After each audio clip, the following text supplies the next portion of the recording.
Hi, this is Janet Fitch, and it is noon on Wednesday, Pacific, 3 o'clock Eastern. And if so, this is Writing Wednesday, where I answer your writing questions, psychological questions, craft questions, the writing life, even business aspects, all of your writing questions, human questions, existential questions, romantic questions. I'll even do that. Because the writer is a unitary being, and we have all these facets that come together when we sit down to create. So there's really nothing that doesn't apply. If you have questions for me in between Wednesdays, write to me through my website, janetfitchwrites.com. Send me questions, and I will be happy to develop a Writing Wednesday around your question. So, hi, Christina. Nice to see you. Um, yeah, so if you have questions for me during the talk, go ahead and put them in the chat, and I'll answer them as we go. Hi, Jessica. Welcome to be you. First time. Welcome to Writing Wednesday. I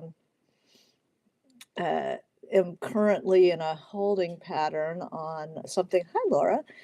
Currently in a holding pattern on something that I'm working on as it went out to be um, analyzed and I don't know, get some outside input. Everybody needs outside input.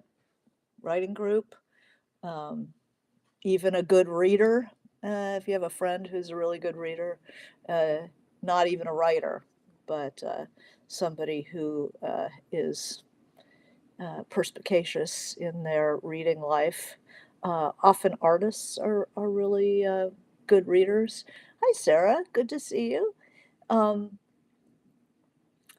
uh, it's really important to get your book out to somebody who hasn't seen it before, which is sometimes it's after your writers group has gone over it and knows it almost as well as you do, that if you continue to have problems with it, sometimes you need a clean reader um, to take the manuscript and notice, just ask them where they put it down, where did they lose interest, where did it seem, I got up and got a sandwich and didn't get back to it, where did they stop reading? I mean, that is the most valuable information you can have. Not I liked this character, I didn't like this character.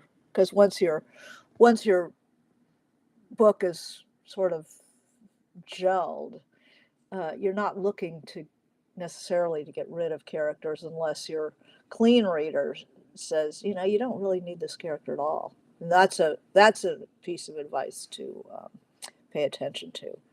Um, but to say, I put it down here, the scene in the hospital was a little long. I didn't really see why you needed it in the first place. That's really important information.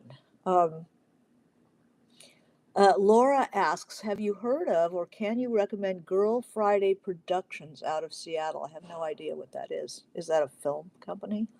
I don't have anything to do with film companies. I don't, they tend to approach me rather than the other way around. Uh, so yeah, what is Girl Friday Productions? Let me know, and I'll see if I have any ideas about it. But I do have a question. It's a publishing company, Girl Friday Productions, small publisher. I haven't heard of them, but they're all hybrid publishing. Okay, Laura says it's a hybrid publisher, and hybrid publishers are where the publisher and the writer bear the costs and share the profits. And I think it's a whole new world, the new ways of financing publication. I think that some of the hybrids are doing really well, especially if they offer editorial services, because they got to put up something against what you're doing. I know She Writes comes out of Portland, I believe, and they you share costs, you share profits, but they have wonderful editorial input. So you are getting a professional publishing company. It's very different than self-publishing. So yeah, take a look. Go on poetsandwriters.org and look around for anything on Girl Friday Productions or whatever hybrid publisher you're interested in. Or if you're interested in hybrid publishing, I I'm sure that they have many articles on um, hybrid publishing and publish in Poets and Writers. So pw.org for all your writing questions. I'm a great fan of Poets and Writers. Hi, Wendy. Um, Certainly, when I was a young writer out in the boonies and didn't know any writers, and I was working as typesetter and stuff, Poets and Writers was like my one bridge into the world of writing, publishing, um, ideas and inspiration and interviews, and also unlocking the publishing world. It's a trade publication, among other things, and it breaks open the sometimes monolithic um, field of publishing. It's not as monolithic as all that. It's a bunch of people who are avid readers, but still have to make a living for themselves and their company. And some of their concerns, agents, frequently have interviews in there. Publishers, what's going on in the publishing world. It's changing just like everything else. Um, so I do have a question today that somebody wrote to me through my website, and I encourage you to do this. It's much more fun when I get questions from you guys. So this is from Marie. So Marie, if you're here, this is your question, and this is an interesting one, and we'll see how it links in. When it comes to reading as a writer, do you think it makes any difference listening to an audio book versus actually reading and looking at the words? Would you refer to audiobooks as reading? Well, that's a terrific question. I don't know how many of you listen to audiobooks. I'm a huge fan, huge fan. I live in LA, I spend a lot of time in my car, and I can't go anywhere unless there's a book in my car on Audible. And I don't use Audible. I don't use any Amazon products for obvious reasons now. But my library, Libby, is a library app, and you can borrow audiobooks through Libby, and I listen to them all the time in the car. And I still have CDs, so I can get books on CD and stick them in there. But most new cars don't have CDs anymore. But my audiobooks from Libby. Um, so sign up if you have a library card anywhere, check it out. Um, so I'm listening to an audiobook right now. It's an author reading her own book, which they never used to let you do. You always had an actor, and the actors are really terrific. So if I was offered to read my new book, would I do it, or would I prefer an actress? Probably a good actress really makes a difference. I've had good actresses all the way through my own audiobooks. White Oleander was read by Oprah, and she was fantastic. I remember listening to it on a plane and just laughing out loud with my headphones on, and the cabin assistant, we don't say stewardess anymore, flight attendant came by and said, what are you listening to? And I said, oh, I'm listening to this book on tape, and it's fantastic. And then Painted Black was read by Jennifer Jason Leigh, who was extraordinary, extraordinary. Wow, what a performance. And then the Russian books were read aloud by Yelena Shmulinson, who won Audiophile Award for her reading. My Russian accent isn't that good. to keep it up for, you know, the 2 volumes of The Revolution of Marina M. Um, and hers was it was mesmerizing. And she has a nice Russian accent. I wish I could have taken her on tour with me and read it instead of me. Um, so we're talking about audiobooks as a writer. Sarah asks the obvious question is how do you annotate in the margins of an audiobook? It's a real issue. Okay, so reading as a writer, here I have a tape of CDs on my. They sent CDs. They didn't have the audiobook. It was too. It was in too high demand. Um, so I've got the CDs for. I'm reading Rachel Kushner's Creation Lake. Now, what you get out of the audiobook is the music of that writer's language. You get the beauty of the language. Um, and it reminds you that a, a good portion of what people read for is the sound of that prose. I don't even know if I care about this book. I don't care about the characters. I don't really, I don't really care about anything that happens. They could all blow up and die as far as I'm concerned. But Rachel Kushner is such a good writer, and the sentences are so beautiful. Her prose is so beautiful. It's so accurate. It's so supple. It's like and it has elements that I try to teach when I teach writing the sentence that I call crunch. It's crunchy, meaning the words themselves, if you speak them out loud, have a lot of corners. So bad writing sort of feels like oatmeal in your mouth. There's no crunch. There's nothing, there's no corners. It doesn't feel like anything in your mouth.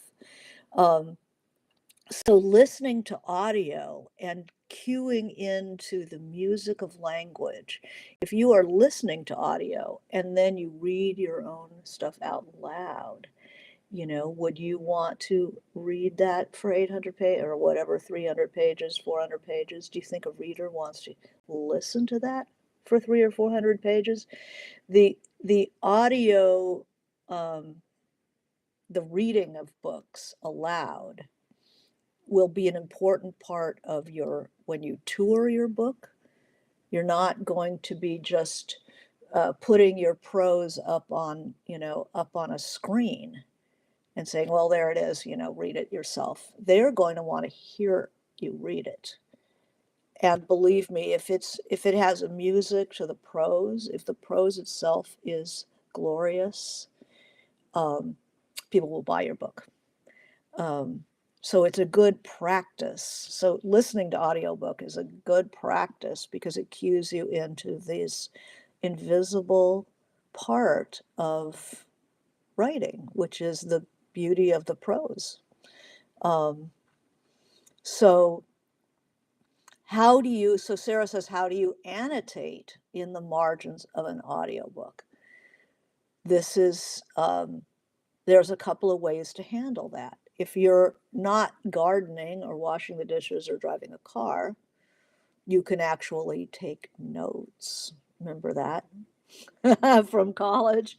You get a notebook and a pen like this, and you write down a choice phrase. You write down, oh, I see how, um, this is flagging, and I can tell. Or, I like the way that omniscient is being used in this section. But often you will have to buy if it's a serious read of that book and you want to analyze it. The analysis is hard in audio. Often, you can take notes of the most important thing you want to remember, but perhaps you're going to have to get a hard copy of it after after you're done listening, and go back and find the places and annotate them on the page so you can have them. But what a thorough way of reading. I know some of the hardest books I've read, I started on audio and then switched to a hard copy. Um, I read Ulysses the second time. The first time I read it, I was 15. I had no idea what I was doing. I had just been told this was the hardest book. And so, of course, I was a very good reader, or thought I was, and I read Ulysses having very little idea of what I was reading at 15. I mean, the ineluctable modalities of what was the first sentence? Ineluctive. It's like I had to look up every word. It was just like it made no sense. Um, and I didn't get the jokes, and I mean, I got the sex and Leopold Bloom going about his day. I could understand the guys ganging up on him at the funeral. I got that. I got that Stephen didn't kiss his mother or didn't pray with his mother when she was dying because he was too idealistic in his atheism, and then it haunts him throughout the book. I got that. I got the Odysseus Telemachus thing, because what uh, we'd had the Odyssey, obviously, so I understood that. And the Molly, I went and saw a play with my class in high school, James Joyce's Women, starring Fionnuala Flanagan, the great Irish actress, at a local theater in LA. The teacher took a class of 40 kids to go see this. And um, she did six of Joyce's women, three real people, his wife, his mother, and somebody else, and three of his fictional people, and ending with Molly Bloom, who is propped up in bed on stage naked. Fionnuala Flanagan naked in a bed with her long red hair. I mean, I'm in 12th grade. It was like the most amazing thing, daring, amazing thing I'd ever seen in my life. But mostly it was reading and barely comprehending what I was reading. Okay, so the next time I read it, I wanted to understand it. And I read about it. I read books that read. Um, Joseph Campbell was a Joyce scholar before he was Joseph Campbell. He was a Joyce scholar. So he knows a lot about a lot. And so I read that book, so about Joyce's project in general. I read a chapter by chapter breakdown because I wasn't in college. I wasn't cheating. I was just wanting to understand it. And then I got it out in audio. It was like 30 cassettes. And I sat up in bed and I listened to Ulysses while I was reading on the page. And it was incredible because for the first time, I got it. What was funny and what was not. What was, who were the upper class people? Who were the working class people? They even sang the songs. We don't know those songs. So they sang the songs. I mean, I can recommend this so much if you're reading something difficult. This is not, you don't need to do this for, um, I won't name any mediocre middlebrow fiction, but for entertainment fiction, you don't need to study it. But when you're a writer and you're reading as a writer, one of the best things to do is to listen to it and follow along on the page. It really, really helps you focus and you get so much more out of it. But, for most books, you don't need that at all. Um, Wendy says, there are days when I just want to read something beautiful, and that's about language more than the story sometimes. Um, and she said, we saw it too as graduate students, James Joyce's Women. Yeah, that was amazing. Um, the listening to it reminds you how important sound is um, in fiction. And it also reminds you You can have too much description as somebody who likes lush description, but sometimes you can have too much. And when you're in audio, the if you find yourself getting lost, that's a reminder, of why you can't just go on and on without wanting to know what happens. Um, I love audio, and often I have ended up buying the book to see it on the page. But it's a wonderful component, and it's a good practice to read your own stuff for when you know you can tell whether the prose is really beautiful, that it's really good by reading it out loud. Are you halfway singing that prose? Does it sing, or is it thud, thud, thud? Um, you can hear things that you can't see. Um, I do think that it counts as reading audiobooks. Um, I read a lot and I listen to a lot of audiobooks. I have a Kobo, which is a non Amazon um, read e-reader, and you buy stuff from Kobo instead of from Amazon. So this is where I read in bed. I'll read on this. I have actual books that I'm reading. I have a book on audio. I always have, just I have them going on. And I'll tell you, some of the most memorable reads I've ever had have been listening to a book on tape. I don't forget it. When I've heard it that way, it just unlocks it in a way that it's always memorable. You always remember where you were listening to it. Driving trips, listening to, I had read Dog Soldiers, Robert Stone, several times. Loved that book. Um, but I remember listening to it on tape um, in the car going on a trip, and my kid in the back seat, and I thought she was asleep.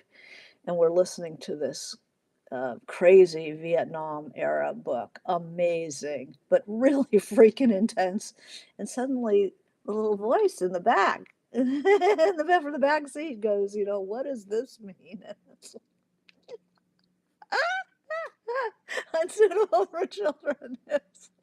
That was funny. I remember reading books that I have trouble getting through on the page. I find I can read on audio, like Moby Dick. Never could get into that book. Never. Classic of American literature, could never get into it. And then my local library, this is when they were on tape, these big whacking things. I go to my local library and just see what they had, because they didn't have everything. You had to go downtown for that. Um, so see what they had, and a lot of it was catching up on classics. So they had Moby Dick, and I took it, and I was just enchanted. And the places that normally had bounced me out, descriptions of fishing gear, whaling, harpoons and ropes, and because there's a steady progression in audio, you know that you'll get through it. Um, and I loved it. I loved it. I got all the way. No, I don't think I got all the way through. I think I listened to half of it and then got the book and read the rest on the page. And sometimes I do that. I remember reading Murakami's Norwegian Wood on a driving trip up to see my husband was teaching up at Davis. And Norwegian Wood, I had never gotten through a Murakami book before. And that book was so wonderful that forever after I can read Murakami on the page because I can sort of hear it. Um, so sometimes the audiobook is I shouldn't say better than the book, but it's more accessible than the book when things are difficult. I read a lot of Edith Wharton and um, a lot of classics that I just would not have even bothered with. Oh, we have Good comment. So Christina says storytelling started as audio, right? The oral tradition in person. It changed the way I frame listening to audiobooks. It was the original reading. Yeah, isn't that interesting? And I was reading something about the oral tradition. Um, Garth Greenwell has a Substack page. Is that where I think that's where I read this. He's so smart. I don't take a lot of people's Substacks, um, because they're just like, this is how I live, this is me. And, I've got a lot to read. But Garth Greenwell is some kind of genius. He is. And he was talking about, somebody was, I think it was this, I think it was Greenwell, was talking about translating um, the translations of Homer, and that Homer was not written. It might not even have been a single person. The oral tradition crafted the Iliad and the Odyssey. And that's why there are all those repetitions, kind of musical repetitions, making it. Oh, I know what it was. It wasn't Garth Greenwell. I'm reading a book called Moonwalking with Einstein about memory. Oh, let me just turn, I don't hate to turn my back to you, but let me grab Moonwalking with Einstein.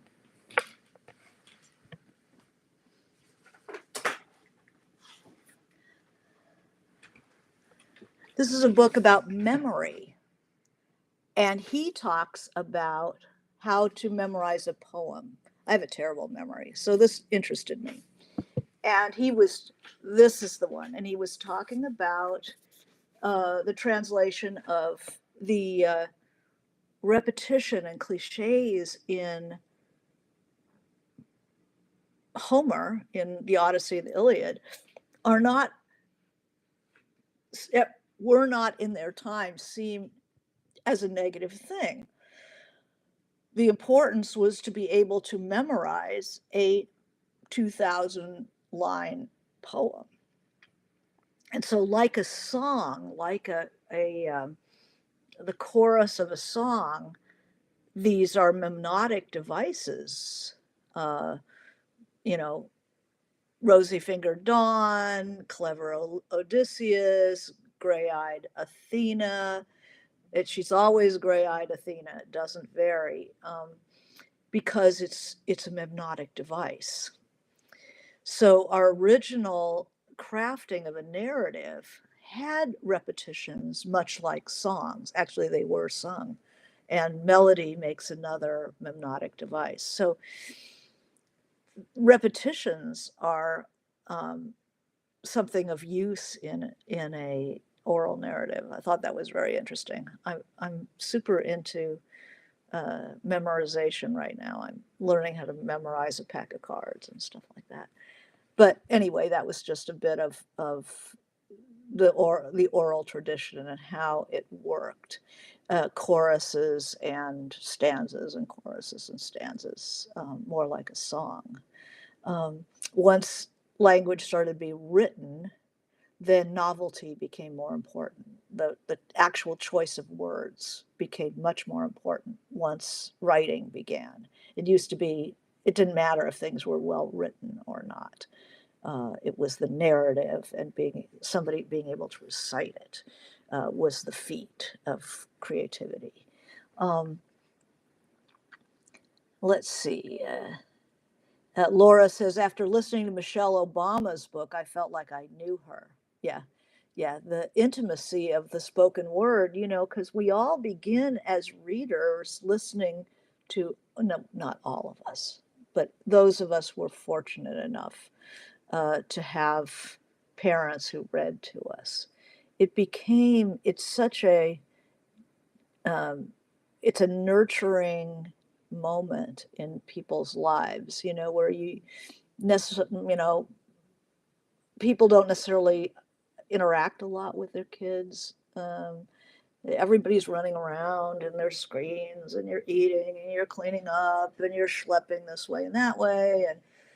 And then at bedtime, it like, everybody takes a break. You get into bed, your mom or your dad or, an older, aunt or sibling or grandma, whatever, comes and sits on your bed and you get that book and it's like a moment for you and where you're two people go off into another world together, something an adult can do with a child. And I think the magic of that spoken word is the intimacy, the love. It's such a loving moment. Um, I saw an ad uh, a couple of years ago where it has a kid with a book and they go, Alexa, read me a story. And I thought it was the fucking saddest thing I ever saw in my life. Alexa, read me a story. That's not the same because it's not just about the story. It's about the love and the moment and taking that time and both going together. This is a kid shooting out into Mars or wherever the story goes by himself. And a machine, a little hockey puck of an AI, reading him a story. It just broke my heart. It broke my heart. Um, so let's see. Um, Sarah says, how many books do you tend to have going at a time? I feel I can only be fully immersed in one world at once. Yeah.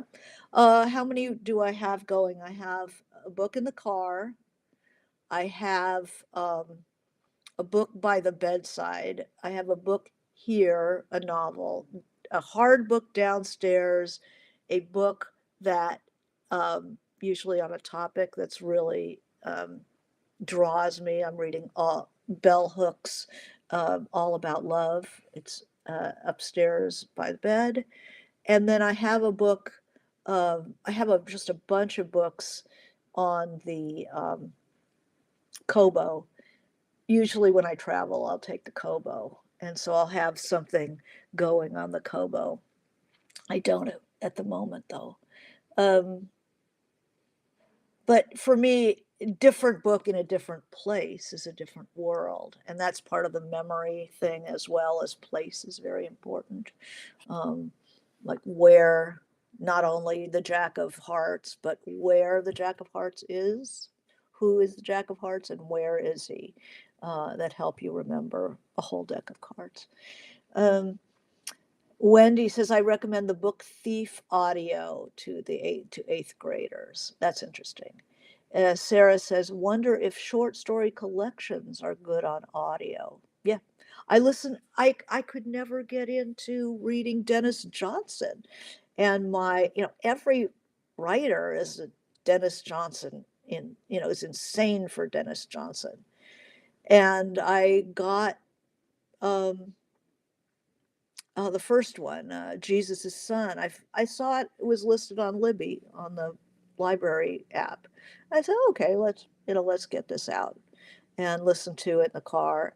And it was so great.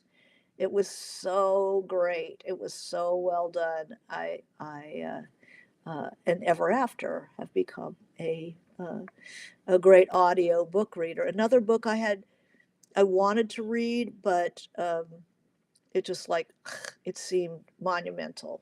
Um, was The Pale King by the last book of David Foster Wallace about a guy working for the IRS. It's like supposed to be, I'm going to take something as boring as I can possibly think of and write a novel about it. And a great novelist doing this. And I took a look at it and I'm going like, I don't know if I can do this. So I got it in audio and was absolutely enchanted by that book. It was so good. It was so good. Books, so really hard books. It's a great way to get in because you don't have to work as hard. You just let it wash over you. Um, so I usually have 3 to 4 books going at a time. but for different times and different moods, different places. How about you guys? Uh, Jessica says likes the idea of crunchy writing, words with edges. Is there a particularly crunchy writer or story you'd recommend? Read, read Rachel Kushner's The Flamethrowers. Listen to Dylan Thomas read his own poems. Then you'll hear some crunchy prose or crunchy writing. Who else? All really good writers are like that. Mary Gateskill uh, comes to mind. Dennis Johnson comes to mind. Um, all the everybody good. Faulkner comes to mind. Hemingway comes to mind. Uh, all good writers pay attention to their prose like that. But I'd have to say, because I'm reading Rachel Kushner right now, I'd say The Flamethrowers would be the one. Um, Llewellyn says, hi, Llewellyn, says the only way I can remember anything for recitation is to give the words rhythms. Yeah. Yeah, rhythm and rhyme. That's why poetry, the most beloved poetry, uh, are poems that rhyme and have rhythm because they are the easiest to remember. They have it's the mnemonic device that keeps them going. Um, so Meredith is here. Diamond Dove. See, I figured it out finally. The Sleepy Bookshelf podcast has classic books broken up into chapters and read in a soothing voice. It can put you to sleep, but it's great to listen to them with my eyes closed and no distractions. That's interesting. I don't want to fall asleep when I have the fight not to fall asleep is, I mean, that's the great reader battle. There's a guy who had a radio show here in LA named Michael Silverblatt, and he had a show called The Bookworm. And he prided himself on reading everything that a guest had written, that he would read it all before he would interview the guy or the woman, um, which I've got to say I really admired about him. And I asked him once, how does he read so much? Where does he read? How does he read? When does he read? I was very interested. And he said he never reads in bed because it's a signal to go to sleep. So he always read straight up, sitting up in a chair with a good lamp and probably more than one cup of coffee.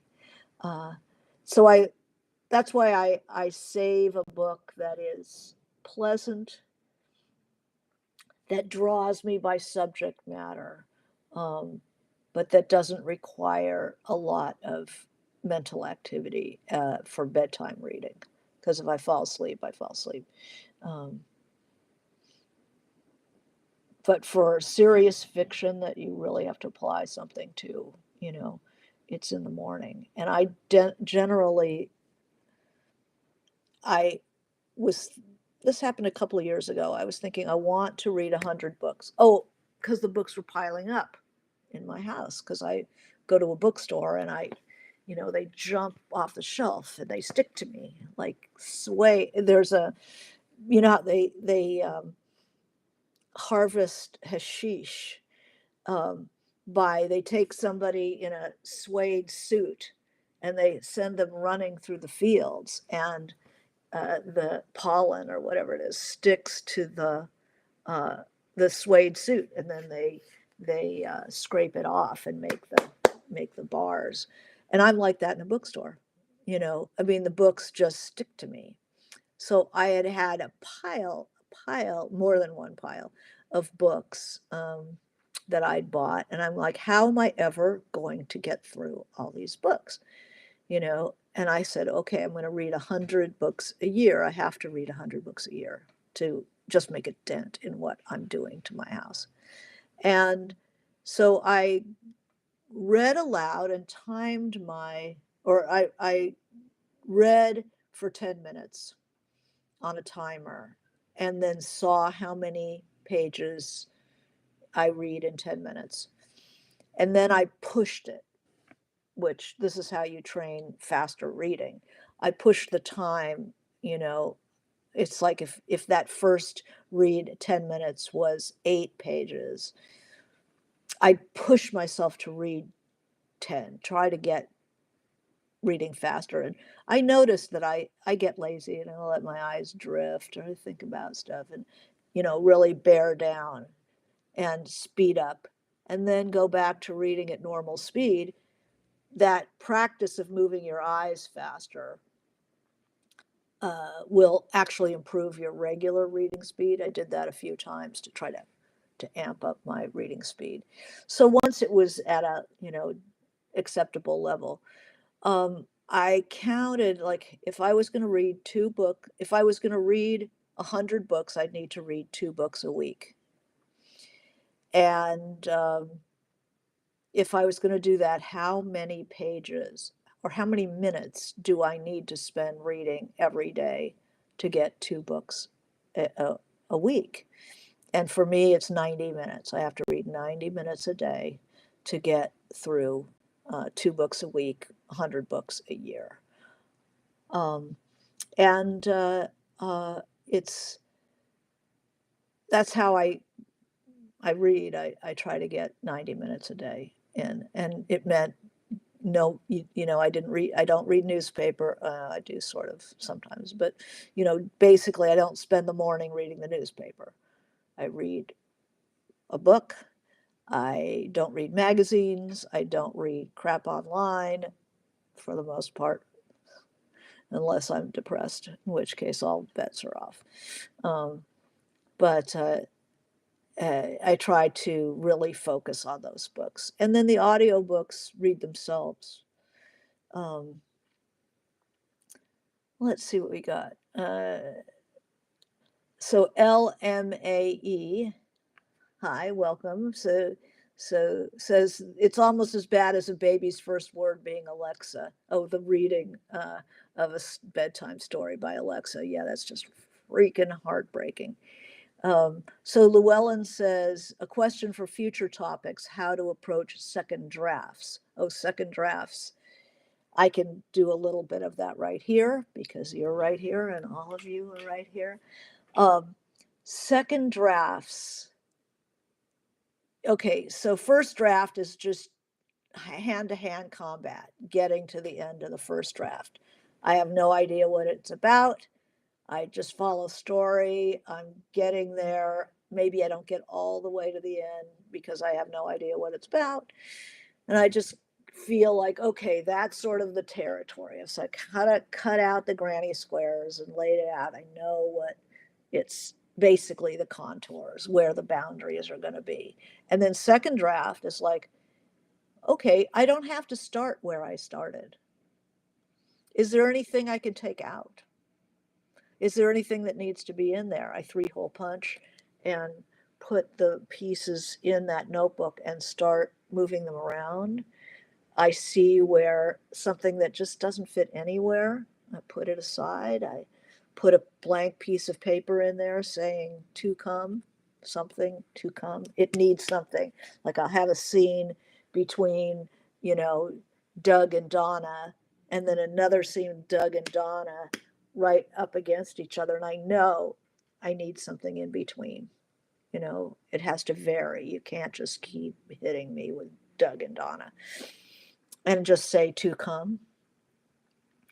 And then, get a flow to it, decide where things are going to go, how you want to tell the story. That's where you can decide at the beginning of your second draft of where do you want things to be happening.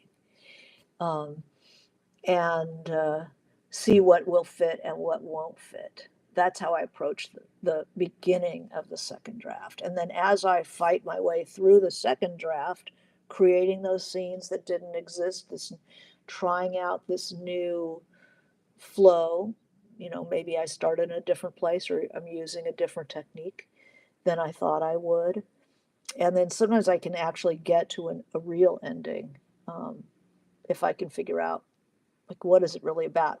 If I have a bunch of subplots, like, which is the major plot? Sometimes I don't know until I've been handling it in the second draft. Um, so everything is still fluid in a second draft. You're figuring out your you're figuring out your structure in the second draft. Um, Wendy says, I haven't been sleeping enough because I'm up reading Marina M. That's the Revolution of Marina M is quite intense. Um, so every writer is happy to hear that can't sleep because you're reading their book. Or as a friend, I worry about you. As a writer, I'm like, all right. Um, and poet Ikrebelon, uh, I don't know who you are, but Poetic Rebellion. Do audiobooks count as reading? Would you refer to it as reading? Absolutely. Absolutely. We've been talking about that. And after I'm off, you can listen to the beginning of this. Yes, I absolutely think of it as reading. It's a special kind of reading that's delicious and has some downsides, uh, which is mainly the question about how do you annotate? How do you analyze? Because it marches on. Um, so Sarah says, same here, but it's the second volume, Chimes of a Lost Cathedral, the second Marina M book. I thought I'd have nightmares after the last scene, but I enjoyed it too much. Yay. And Meredith says, if I'm reading a good physical book, I will stay up too late reading it. Just one more chapter. Yeah, I do that. Um, Llewellyn says, ask Andy about the reading machine we had to use in grade 7 and 8 in communication class that was designed to increase reading speed. Llewellyn and my husband went to school together in Canada. Um, you push yourself. The reading speed is the difference between getting 100 books a year and getting 20 books a year. Is and the amount of time if you figure you're trying to get 2 books a week, you push your reading speed by moving your eyes, and you can get a card. People do this. Reading specialists will help people um, do this. You get a card or something like this, and then once you're finished with a sentence, you move the paper down so the eye doesn't flick back to the sentence below it, and down and down and down. That's very helpful. Reading in clusters instead of by single words. Good readers read like 4-word blocks, or you read a phrase rather than word by word. That speeds you up. Um, but when I read, I'll read an hour, and I still do the 10 minutes at a time because with a timer. Everybody knows I'm like super into my timer, um, because it pushes you, and it doesn't just let you. The bedtime book, you just read as you like.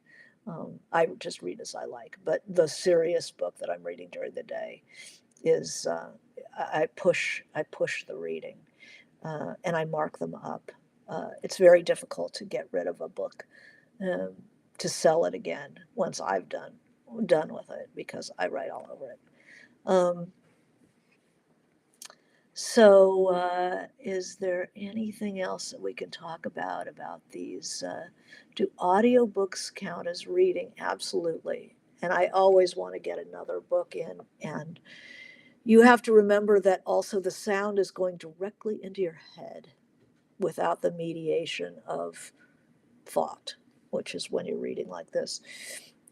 So I am very fussy about what I'll listen to. It has to have that music to it. Otherwise, I'm filling my head with Cheetos. I'm filling my head with garbage. It's like, no, I can't have that in my head. It's got to be something beautiful, why subject myself to it. Um, so anyway, I hope that you enjoy audiobooks. I use the Libby app. If you haven't found that yet, it's fantastic. It's a way of getting your audiobooks through the library, and like that. So thank you very much. Have a good reading and writing, and the writing life is it's its own private world. And man, if you can get people to read to you, if you can get, I mean, my husband likes to read aloud, so he's read books to me, which I just love, or read them to somebody. That's a special gift. um, yeah, Christina says I'm reading my writing out loud all the time as a way of gauging if it's good. Yeah. Yeah, you could hear it. And often, if you listen to something, I say poetry, read poetry out loud. Dylan Thomas is a great one because he's crunchy.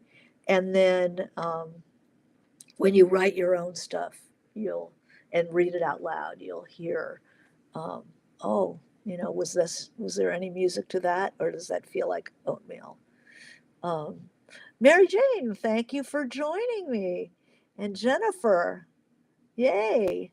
Well, thank you very much for coming, and we'll see you next week, same time, same station, noon on Wednesdays, 3 o'clock Eastern, and whatever time it is in your world. So thank you, and write well. Bye.